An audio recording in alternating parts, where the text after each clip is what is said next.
उसका हुक्का पानी बंद कर देते हैं, उससे बातचीत बंद कर देते हैं, उसके दरवाजे पर आना जाना बंद कर देते हैं। तो सीधी सी बात समझिए कि इस पंचायत का मकसद और मतलब केवल इतना है कि जो आपके हक में काम नहीं कर रही है सरकार, जो आपके लिए काम नहीं कर रही है, जो आपका रोजगार छीन रही है, जो आपका खेत छीन रही है, जो यहाँ करते हैं उनकी कंपनियां बंद करके उनको वहां से भगा के गांव भेज रही है, उस सरकार के खिलाफ ये पंचायत है। और हम सभी लोग मिलके इस पंचायत में ये हम नहीं मानेंगे तुम्हारी बातें, ये पंचायत का निर्णय है, तो इसलिए ये पंचायत बुलाई गई है। पंचायत का मतलब आप समझ गए। तो मैं ये कह रहा था कि पूरी दुनिया में कहीं भी आप रहें, किसी भी समाज में हम लोग रहते हों, तरक्की के लिए क्या चाहिए?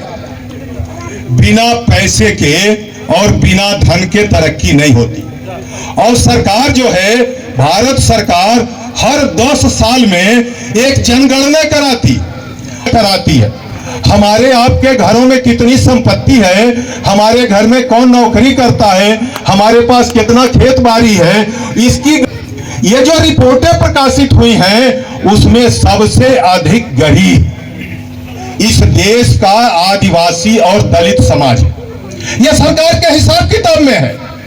1/4 लोग इस देश के रोजी रोटी में बहुत पिछड़े हुए हैं और उनका जीवन चलना सामान्य तरीके से भी संभव नहीं है। इसके बाद इस देश के पिछड़े वर्ग के लोग आते हैं। आपको एक एक जाति गिनाने की जरूरत नहीं है, पिछड़ी जातियों को भी आप समझते हैं और अनुसूचित दलित जातियों को भी आप समझते हैं। तो जो पिछड़ी जातियां हैं वो उसके बाद वो दूसरे नंबर पर गरीब हैं, और उसी में अल्पसंख्यक समुदाय के भी जो पिछड़े जात के लोग हैं, और इनके में भी अल्पसंख्यक समाज में जैसे हेला बिरादरी एक होती है जो घरों की गंदगी साफ किया करती थी किसी जमाने में, वो भी पिछड़ी हुई है और वो भी दलित जैसी ही है। इसलिए ये सभी जो भारत के समाज के लगभग 90% लोग, अगर देश की आबादी 100 मान ली जाए तो ये 90 लोग ऐसे हैं जिनके हक लूटे जा रहे हैं, जिनको हक नहीं मिल रहे। और इस देश की संपूर्ण संपत्ति कुछ चंद लोगों के हाथ में केंद्रित हो गई है, वो कब्जा कर लिए। छोटे दायरे में जिनका मैं उदाहरण दे रहा हूं वो धनी लोग नहीं है, लेकिन आपके समझने के लिए कह रहा हूं। आप अपने गांव में देखिए, क्या सबके खेत बराबर हैं?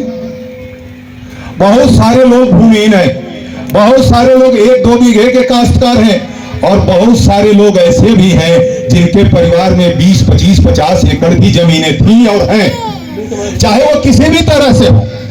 तो ये छोटे लोग हैं, ये 10, 20, 25, 50 कमाने वाले, 100, 200, 1000, 2000, 5000, 10,000 रुपए कमाने वाले, महीने में 25, 30 हजार कमाने वाले, ये बड़े लोग नहीं हैं। जब हम लोग बड़े लोगों की बात करते हैं तो जरा थोड़ी सी गलतफहमी हो जाती है। ये बात मैं इसलिए कह रहा हूं, राजेंद्र बाबू हम लोगों से अच्छे हैं, लेकिन वो बड़े आदमी नहीं हैं, वो भी आपके जैसे, हमारे जैसे ही लोग हैं। आप थोड़े हमसे कमजोर हो सकते हैं, लेकिन हमारे आप में बहुत अंतर नहीं है। हमारा रहन सहन, खान पान, रीति रिवाज, चलना फिरना लगभग एक जैसा है। तो ये ऐसे जो 90 लोग हैं सैकड़े देश के, यही पीडीए हैं। और इनका हक लूट कौन रहा है? अभी जो ये सरकार है, आपके हमारे बच्चे दिन रात पढ़ते हैं, आप अपना पेट काट के उन्हें पढ़ाते हैं। किसी को इलाहाबाद भेजते हैं, किसी को गोरखपुर भेजते हैं, किसी को देवरिया भेजते हैं, उसको पढ़ाते हैं। कहते हैं घर का कोई काम मत करो, तुम पढ़ो।